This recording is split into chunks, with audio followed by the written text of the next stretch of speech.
Video upload করার পরে এই টিকটা লাল হয়ে গেলে কিন্তু আপনার ভিডিওগুলো ভালো পরিমাণে পারফরমেন্স করবে না। আর এই টিকটা লাল কেন হয়, কি করলে আর এই টিকটা লাল হবে না, চলুন সেগুলো স্ক্রিন শেয়ারের মাধ্যমে দেখিয়ে দেব সরাসরি। এই যে দেখেন আমার এই একটা ভিডিও আপলোড করছি, এই তীরটা কিন্তু নিচের লাল হয়ে গেছে। এখন এটা কেন লাল হয়ে যায়, এটা ভালো পারফরমেন্স করবে না, এটা কিন্তু আমি বলেছি। এখন এটার সমাধান কি, কেন লাল হয়, আর কোন টিপস গুলো ফেসবুক আমাদেরকে দিচ্ছে যে লাল যেন না হয়ে উপরেতে গ্রিন হয়, সেটা বুঝতে হবে আপনাকে। এই যে দেখেন এখানে কি বলেছে আপনাকে, this post is getting fewer viewers than your typical post. এটার উপর একটা ক্লিক করে দেব। এখানে কিন্তু এই যে দেখেন যে তিনটা অপশন আছে সবগুলো কিন্তু প্লাস।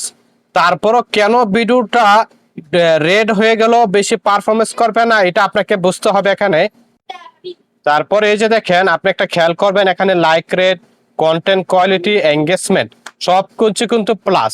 সবকিছু প্লাস হওয়ার পরও কেন আমার এই ভিডিওটা ভালো পারফরমেন্স করবে না অথবা আপনারটা করবে না, এখানে একটা জিনিস খেয়াল করবেন। এখানে এদিকে একটু চলে আসবেন।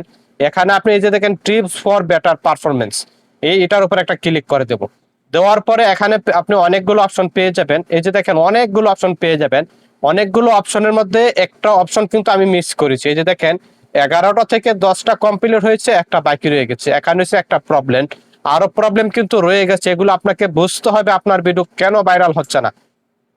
এই যে দেখেন এখানে steps to take next time, মানে নেক্সট টাইমে এই জিনিসগুলো আমাকে অবলম্বন করতে হবে আমার ভিডিওটা ভালো পারফরমেন্স করার জন্য। এখানে কিন্তু অনেকগুলো অপশন দিয়েছে, যে দেখেন 1টা 2টা 3টা 4টা 5টা প্রায় 6-7টার মতন অপশন আমাকে দিয়েছে। এই জিনিসগুলো আমাকে নেক্সট টাইমে অবলম্বন করার জন্য, তাহলে আমার ভিডিওটাতে ভালো পরিমাণে পারফরমেন্স হবে। কি বলেছে এখানে কয়েকটা অপশন সবচেয়ে বেশি গুরুত্বপূর্ণ, এই জিনিসগুলো আপনাকে অবশ্যই মানতেই হবে ভাই। এখানে এই যে দেখেন আপনি একটা জিনিস খেয়াল করবেন, এখানে প্রথম কি বলেছে, হিট দ্য সুইট স্পট, মানে 34% ভিউজ হচ্ছে আমার 15 সেকেন্ডের ভিডিওগুলো। 15 সেকেন্ডের ভিডিওগুলো আমার 34% ভিউজ বেশি হচ্ছে। এই জিনিসটা আপনার কত পার্সেন্ট কত সেকেন্ড সেটা আপনাকে কিন্তু ভাই অ্যানালাইসিস করতেই হবে। তারপর এখানে দ্বিতীয় নাম্বার, এই যে দেখেন দ্বিতীয় নম্বরে সবচেয়ে একটা ইম্পর্টেন্ট বিষয় এখানে আমাকে বলেছে, প্রায় 1000-এর উপরে ভিউজ আসবে কি করলে, 2 থেকে 3টে, এই যে দেখেন 2 থেকে 3টা হ্যাশট্যাগ যদি আমি ব্যবহার করতাম তাহলে 1000% ভিউজ বেশি আসবে। এখন আপনাকে কয়টা বলছে, 2টা 3টা 4টা একটা কয়টা বলছে, সেটা আপনি কিন্তু এখানে আইসা চেক করতে হবে আপনাকে অবশ্যই। কারণ ভাই ভিডিওগুলোতে ভিউজ আনার জন্য এই টেকনিকগুলো আপনাকে অবশ্যই অবলম্বন করতেই হবে আপনাকে।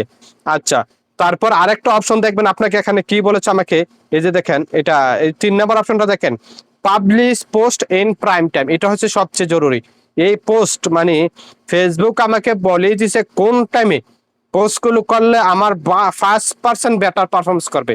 এই যে দেখেন 2 AM থেকে 6 AM, এটা হচ্ছে কিন্তু আমার টাইম। আপনারটা কয়টা বাচ্চা বলছে সেটা কিন্তু আপনি ভালো করে বুঝবেন। আপনার টাইমটা আপনি এভাবে চেক করে নিতে হবে আপনাকে কোন টাইম বলছে। যে ভিডিওটাতে আপনার ভালো পরিমাণে পারফরমেন্স হয় নাই, সেই ভিডিওটাতে ঢুকে আপনি ঠিক সেভাবে এগুলো চেক করে নিতে হবে। আপনার টাইম, আপনার হ্যাশট্যাগ, আপনার কত সেকেন্ডের ভিডিও, এই জিনিসগুলো ভাই আপনাকে অবশ্যই অ্যানালাইসিস করতে হবে যদি আপনার ভিডিওতে ভালো পরিমাণে ভিউজ আনতে চান। তারপর এখানে দেখেন আরেকটা জিনিস বলছে, ask your community to share your content, মানে আমার কন্টেন্টটা দেখে মানুষকে শেয়ার করার জন্য অনুরোধ করার জন্য বলতেছে।